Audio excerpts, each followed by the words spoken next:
You check into a hotel room on a Tuesday night, you pull back the sheets, you see them 3 small brown stains near the mattress seam, your stomach drops because you already know what that means, bed bugs, and now you are 800 miles from home with no exterminator, no spray, and no way to sleep. But what if I told you the answer was already sitting in your hotel room garbage can? A $2 plastic bottle, a sugar packet from the coffee station, a method the United States Department of Agriculture, documented in 1943, will pull every bed bug out of hiding by morning.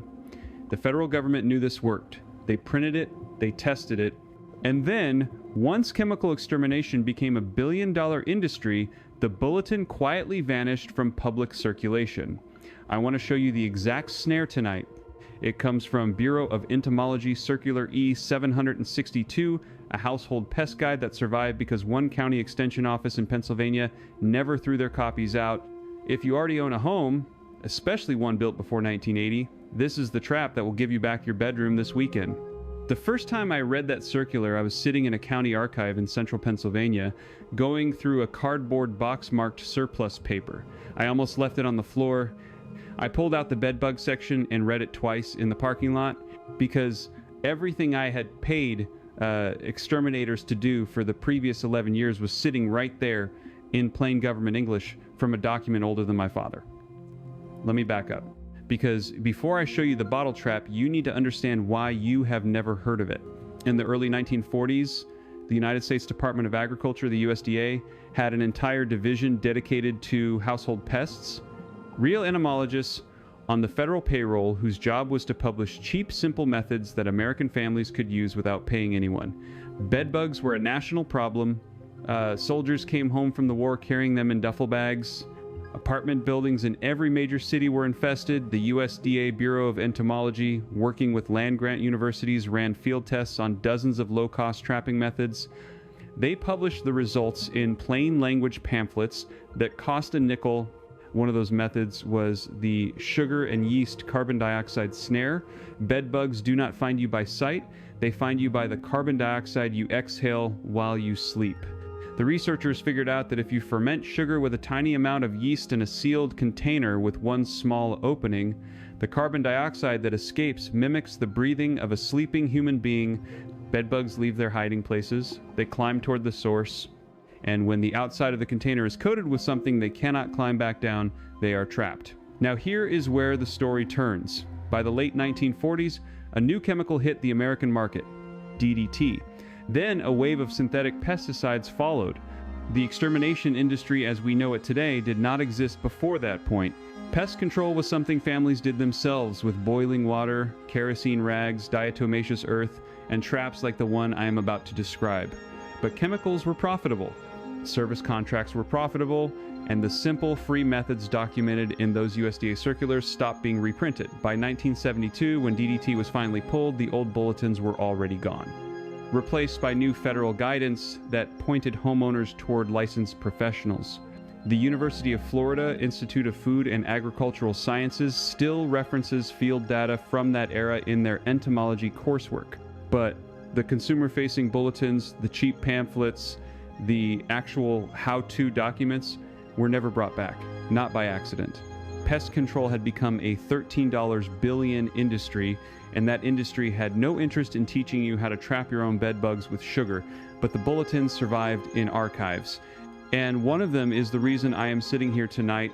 Here is what bed bugs actually do. They live in the seams of your mattress, behind the headboard, inside the screw holes of your bed frame, and in the cracks where your baseboard meets the floor. During the day, they hide. At night, they come out because they smell you breathing. They follow that carbon dioxide trail straight to your skin. They feed for about 10 minutes, and then they go back into hiding before sunrise. The reason people fail to kill them is that they spray the surfaces where bed bugs walk. But the bed bugs are not walking there during the day when you are spraying. They are deep inside the wood and fabric, 2 feet away, completely unbothered. The bottle trap works because it makes the bugs come to you. While you are at work, while you are out of the house, while the room is empty, they smell the fermentation, they think a human is sleeping in that spot, and they walk straight into the snare. Here is how you build it. You need one empty plastic bottle, the kind of soda or water comes in, between 16 and 20 ounces. You need about a quarter cup of regular white sugar. You need 1 gram of active dry yeast, which is less than a quarter teaspoon. You need about a cup of warm water, not hot, just warm enough that it feels comfortable on the inside of your wrist. And you need talcum powder or baby powder, the cheaper the better. You pour the warm water into the bottle, you add the sugar, you shake it until it dissolves, you add the yeast, you do not seal the cap. You leave it loose, or better, you remove the cap entirely. Cover the opening with a small piece of cardboard with a pencil-sized hole punched through it. That hole is the only place the carbon dioxide can escape, which concentrates the scent. Now here is the part the USDA circular got exactly right and almost nobody copies correctly today. You take the outside of the bottle, the entire outer surface from the bottom up to about 3 inches from the top, and you coat it with talcum powder. You rub it in with a dry paper towel until the plastic feels chalky to the touch. Bed bugs can climb almost any surface in your house. They cannot climb talcum-coated plastic. The powder fills the microscopic hooks on their legs and they slide right off. You place the bottle on the floor, 6 inches from the leg of your bed with the opening pointing up. You go to sleep. In the morning, you look at the floor around the bottle. You will see them, sometimes 2 or 3, sometimes 30. They climb toward the carbon dioxide, hit the slippery surface, and got stuck on the floor right next to the trap. You collect them with a piece of tape and you flush them. Now, if you already own a house and you are thinking this only applies to travelers and hotel guests, stay with me, because this next part is specifically for you. The bottle snare works just as well in a bedroom you have lived in for 20 years. Better, actually, because in a hotel you are leaving in the morning. In your own house, you can run the trap every night for 2 weeks straight and collect the entire population. Bed bugs reproduce in cycles of about 10 days. If you trap consistently for 14 nights, you break the cycle, the eggs hatch into nymphs, the nymphs come out looking for blood, and they walk into the snare just like the adults. For an existing home, you place 1 bottle next to each leg of the bed, 4 bottles total. You add a 5th one near the baseboard on the wall closest to the headboard. That is where they travel from when they hide behind the wall trim. You refresh the sugar and yeast mixture every 2 days. The fermentation slows down after about 48 hours and the carbon dioxide signal weakens. I want you to think about what you have probably already spent on this problem. The national average for a single bed bug treatment from a licensed exterminator runs between $1,500 and $4,000, and most homeowners need 3 visits. That is potentially $12,000 to handle a problem that the federal government in 1943 said you could handle with a soda bottle. Cornell University's Department of Entomology has published modern research that confirms the carbon dioxide attraction principle. Their field tests showed bed bug capture rates between 72% and 89% over a 2-week period using sugar and yeast traps in occupied bedrooms, 72% to 89%. That is not folk wisdom. That is a research university confirming what the USDA already knew 3 generations ago. But here is the part that almost nobody knows. The part that made me sit in my truck for 30 minutes the first time I read it. There is a modification in that 1943 circular that increases the kill rate dramatically, and it costs nothing extra.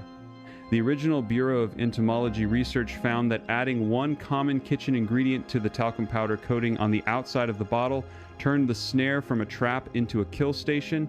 The bugs did not just get stuck, they died within 1 hour of contact. That ingredient is food-grade diatomaceous earth. Today it costs about $4 for a bag that will last you 10 years. In 1943 it was sold under the trade name Seaborn, was stocked in nearly every hardware store in the country for under 15 cents a pound. You mix 1 part diatomaceous earth with 3 parts talcum powder. You coat the outside of the bottle exactly the same way. The talcum still gives you the slippery surface that prevents the bugs from climbing, but the diatomaceous earth is microscopic glass-sharp silica. When a bed bug touches it, the silica scratches through the waxy coating on its exoskeleton, and the bug dies of dehydration within 24 hours, usually faster. You do not have to collect them with tape anymore. They die in a small ring around the bottle, on the floor, where you can vacuum them up in the morning. That single modification was tested by USDA entomologists. The combined trap and contact killer achieved over 96% elimination of bedbug populations in field tests across military barracks in 1944 and 1945, 96%, with a bottle, sugar, yeast, baby powder, and a pinch of fossilized algae. That field data was the last thing those entomologists published before the Bureau was reorganized and the Household Pest Division was absorbed into other agencies. The circular was never reprinted. The chemical industry took over. The exterminator showed up at your door with a clipboard and an invoice. And the soda bottle on the bedroom floor became a forgotten footnote in a county archive box until tonight. Until you read this. Until you build one this weekend and watch it work. You just recovered a pest control solution that was buried. You would keep paying someone else to do what your grandfather knew how to do for 15 cents. If you are the kind of man who believes that real answers have been quietly removed from circulation to protect somebody else's service contract, you already know what comes next. Tell me in the comments below, have you ever seen Circular E 762 referenced anywhere outside of a county archive? Or did your exterminator forget to mention the 1,943 bottle snare when he handed you that $4,000 invoice? Leave a comment. I read every one of them, and I want to know which county still has a copy of that bulletin sitting in a box somewhere. Subscribe if you want to keep recovering the household formulas that the agencies decided you no longer needed to know. The next bulletin I am pulling apart is a 1,958 USDA guide on carpenter ants that describes a borax. Maple syrup bait the wood treatment industry spent 30 years pretending did not exist. You are not going to want to miss what that document says about the inside of your porch joists. Before you close this video and head to the recycling bin to fish out a 2-liter, I want to give you a few more details that did not fit cleanly into the main demonstration.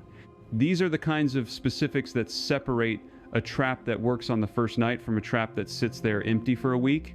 You lose faith in the method.